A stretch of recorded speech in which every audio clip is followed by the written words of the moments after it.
Let me tell you something that can completely change how you understand silence in relationships, especially when you're dealing with someone avoidant. When they go quiet, when they disappear, when they suddenly feel unreachable, your first reaction is usually to assume they don't care, that you don't matter, that it's indifference. But psychologically, that's not what's actually happening. For an avoidant person, silence is rarely about lack of feeling. It's more like internal pressure, a kind of emotional overload. What looks like distance on the outside is often inner chaos on the inside. Because for them, love doesn't always feel safe at first. It feels intense, overwhelming, even threatening. Not because the love is fake, but because it's real enough to activate fear. Many avoidants grow up with the deep conditioning that closeness equals loss of self. That intimacy eventually leads to being consumed, controlled, or emotionally trapped. So when they start developing feelings, it doesn't feel peaceful. It feels destabilizing. Their nervous system reads connection as risk. And that's where the conflict begins. They're not pulling away because they feel nothing. They're pulling away because they feel too much and don't know how to hold it without losing their sense of control. At the core, there's this fear of engulfment, the belief that if they let someone in completely, they'll disappear inside the relationship. Over time, they build emotional walls to stay regulated. Independence becomes their identity, their safety, even their survival strategy. So when love starts making them rely on someone, miss someone, or emotionally need someone, it disrupts that identity. It doesn't feel like connection anymore. It feels like losing themselves. That's why they withdraw. They shut down, go quiet, and create distance. Not necessarily to punish you, and not always because they've lost interest, but because they're trying to regulate themselves again. Silence becomes a coping mechanism, a way to breathe emotionally. But here's what makes it even more complex. They don't just go silent on you. They go silent on their own feelings too. They try not to acknowledge what's happening internally because once they name it, they have to deal with it. And dealing with it means vulnerability, and vulnerability feels dangerous to them. This is where most people misunderstand avoidant behavior. They assume distance means apathy, but in reality, it often means emotional overload. The connection you're offering isn't meaningless to them. It can actually feel like too much at once. So they retreat, not to erase you, but to regain balance inside themselves. And to be clear, none of this is meant to justify emotional neglect or excuse inconsistent behavior. You still need clarity, respect, and consistency in any relationship. But understanding the psychology helps you stop personalizing their withdrawal. Their silence is not proof that you're unworthy. It's usually proof that they're overwhelmed. In a strange way, silence can even become their distorted form of care. Not healthy care, not stable love, but a kind of internal struggle where they try to keep their feelings contained without letting them take over. So instead of asking only, "Why are they not talking to me?" a more accurate question is, "What are they trying not to feel right now?" Because if silence is their shield, then emotion is what they're trying to protect themselves from. And this is where things get even more subtle. Those small, inconsistent moments, when they suddenly appear again, a random message, a like, watching your story without saying anything, most people dismiss these as meaningless. But often, they're not as random as they seem. These small interactions can actually be signs of internal conflict. Not full reconnection, not readiness, but hesitation mixed with curiosity and emotional pull. They're not always trying to come back in a clear way. Sometimes they're just trying to stay slightly connected without triggering the fear that comes with closeness. They want proximity without pressure, awareness without vulnerability, a way to feel you without fully engaging, because full engagement feels like exposure to them. So what you end up seeing is this push and pull pattern, not confusion in the simple sense, but a deeper internal battle between wanting connection and instinctively protecting themselves from it. When they send something small like, "Hey," it's not always a decision to reconnect fully. Sometimes it's a test of their own emotional state. Can I handle this? Will I lose control? Can I be close without getting overwhelmed again? Even when it looks distant or emotionally minimal, it can still be loaded with feeling underneath. But those feelings are filtered through fear, so they come out fragmented, inconsistent, and hard to read. That's why their behavior can feel mixed, because internally it is mixed. They are trying to balance attachment and self-protection at the same time, and that tension shows up in everything they do. So instead of expressing it directly, they often bury what they feel inside small, safe actions.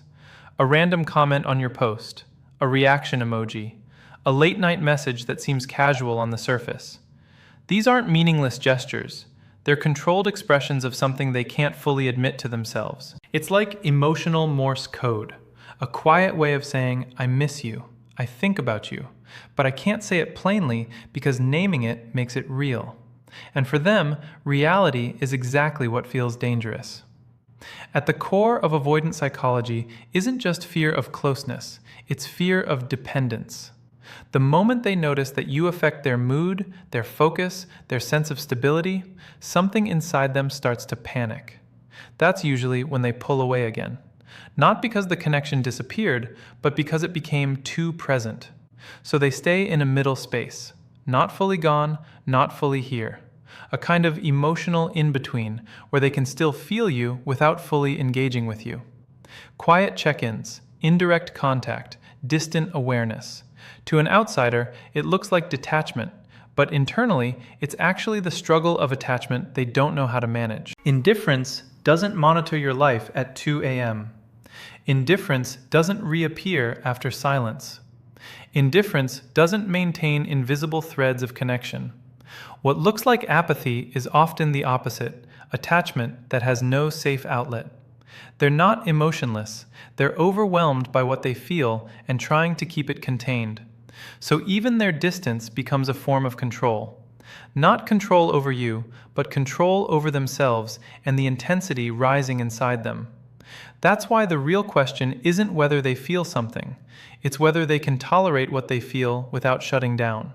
And you'll notice a pattern. At times they seem open, even warm, almost close enough to reach. Then suddenly, they retreat. That shift can feel personal, like rejection. But in many cases, it happens right at the point where emotional safety becomes too real for their nervous system to interpret as safe. When connection starts feeling stable, their system doesn't relax, it alarms. Because stability in intimacy is unfamiliar, even threatening. It signals loss of control rather than comfort. This is where a built-in psychological response takes over. The mind activates what attachment theory describes as a deactivating strategy. Emotionally, it's like an internal emergency brake. The moment closeness crosses a certain threshold, they unconsciously step back. They might become distant, distract themselves with work, pick up small conflicts, or suddenly need space. On the surface, it looks like avoidance of you. Internally, it's avoidance of overwhelm. What they're really protecting is their sense of self. Because deep connection can blur the boundary they've spent years building between me and us. And when that boundary feels at risk, the instinct is to reassert separation. But here's the paradox. If you didn't matter, there would be no reaction at all. These defenses don't activate for something insignificant. They activate where attachment is real, where emotional stakes are high enough to trigger fear. Your presence doesn't create their wounds, but it does expose them. It brings forward old experiences where closeness once led to pain, rejection, or abandonment. So when things start feeling too intimate, the reflex isn't random, it's protective memory. In some cases, this even becomes a subconscious test.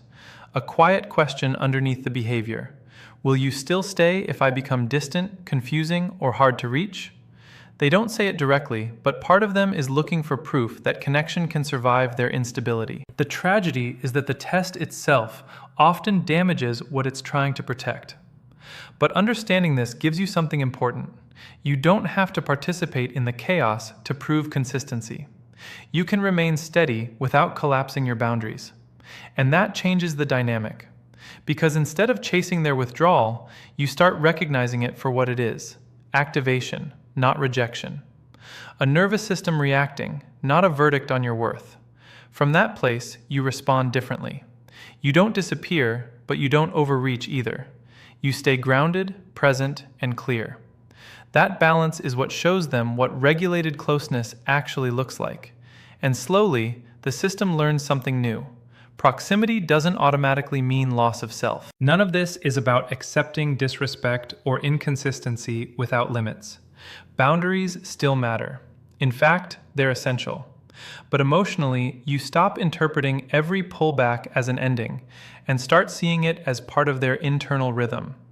So when distance follows connection, instead of assuming it's over, you understand it as overload. Something in them got activated, not something in us got destroyed. That shift alone changes how heavy it feels. And there's another layer most people miss, the illusion of forgetting. An avoidant might act like they don't remember small details about you. Your habits, your preferences, the emotional moments you shared. On the surface, it can seem like disinterest or lack of care. But internally, the mind often retains far more than it shows, especially when attachment is involved. Their awareness doesn't vanish, it gets compartmentalized. Because their system is built on scanning, noticing, tracking emotional patterns.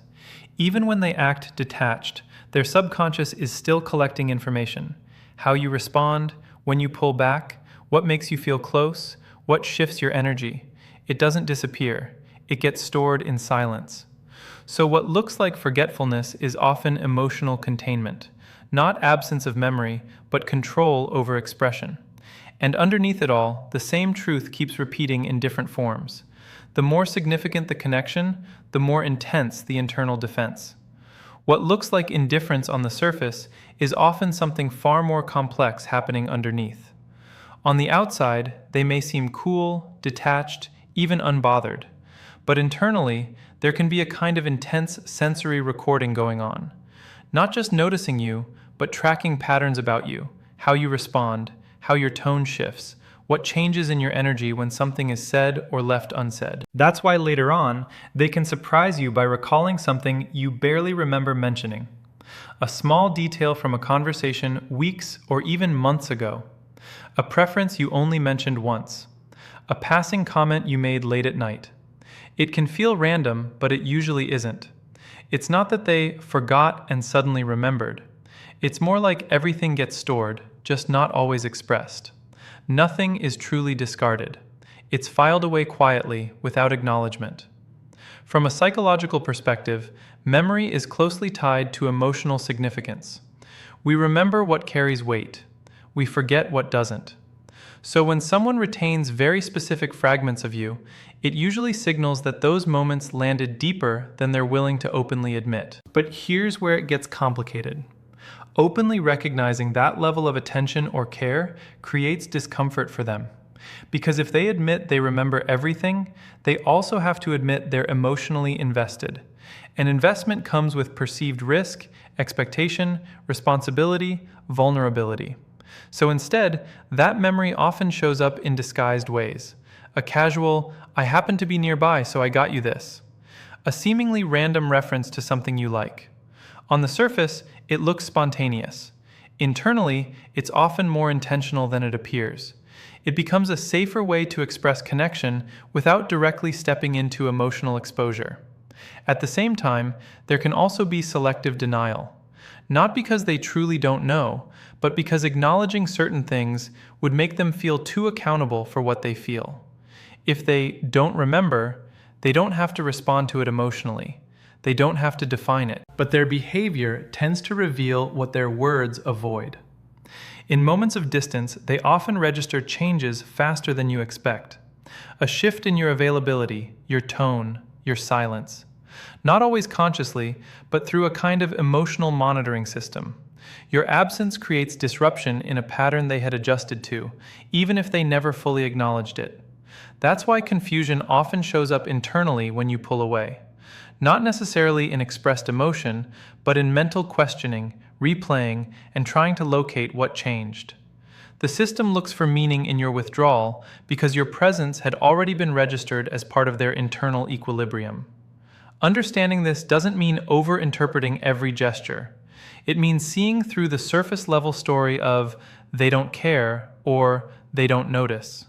Often, they notice more than they show and remember more than they say. From there, your response becomes clearer. You don't need to argue about what they remember or prove what mattered. You simply observe the consistency between their actions and their claims.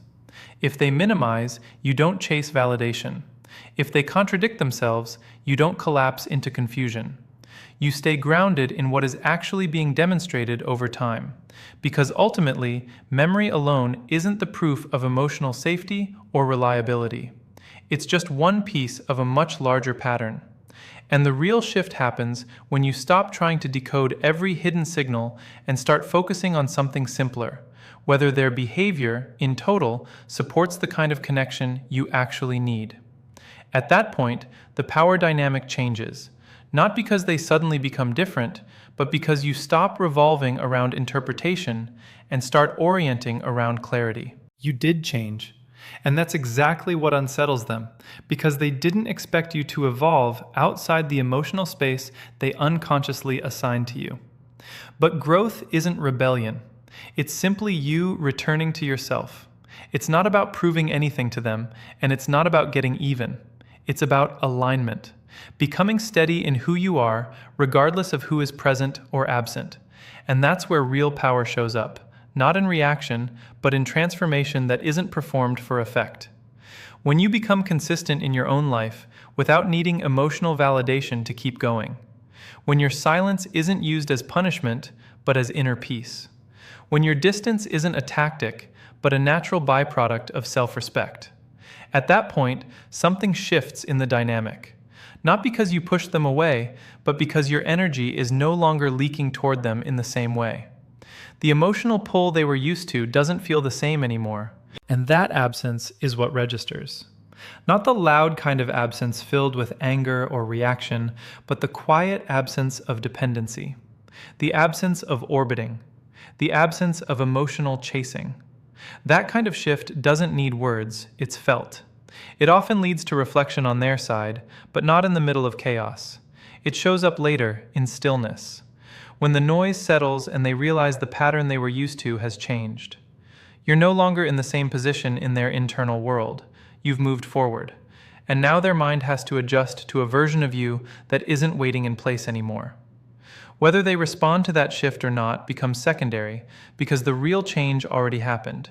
You are no longer paused in expectation.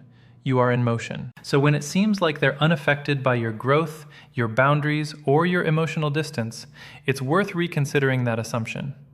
Often, what looks like indifference on the surface is more like internal recalibration, especially when there was genuine attachment involved. They may not express it, but internally there can be a quiet recognition that something has changed. Not necessarily with words, but with awareness. The structure they were used to no longer fits the current reality. And in that space, questions can arise, not always spoken, but felt. Questions about timing, about distance, about what shifted and why. But the key point isn't what they feel, it's what you no longer need. Because your healing doesn't just distance you from old dynamics, it reveals them. It brings clarity to what was confusion. It replaces emotional guessing with self-awareness. And there's another layer most people misread completely: how avoidant dynamics respond to emotional vulnerability. When someone expresses deep emotion, especially raw, unfiltered emotion like crying, it can create an intense internal reaction in an avoidant person. Not always visible on the outside, but internally disruptive. What looks like withdrawal or silence in those moments is often not rejection, but overwhelm.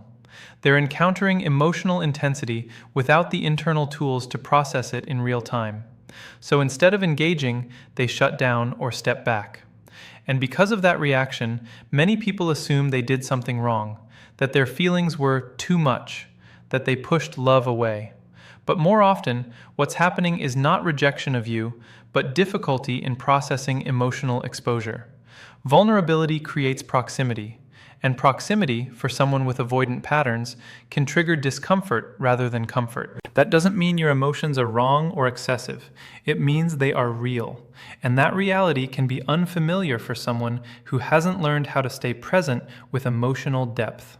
Indifference doesn't react. Indifference doesn't freeze. Indifference doesn't register impact. So when there is a visible shift in their behavior in response to your vulnerability, it usually signals that something inside them was activated, not that you were dismissed. Your openness becomes a reflection they aren't used to seeing clearly, not because it is wrong, but because it is unfamiliar. And this is where your responsibility becomes important, but also limited. This passage is essentially about emotional self-respect, boundaries, and learning not to abandon yourself when someone else cannot meet you emotionally. At its core, it is saying that you do not need to reduce, hide, or reshape your emotions just to make another person comfortable. Your feelings are not something that need to be downsized or simplified so they become easier for someone else to handle. When you constantly translate your emotions into softer, smaller versions, you slowly disconnect from your own truth. Instead, the focus shifts to expressing yourself clearly and honestly, without self-erasure. That means you can be emotional, vulnerable, expressive, or deeply affected by something, without feeling like you have to edit yourself to protect the other person from discomfort.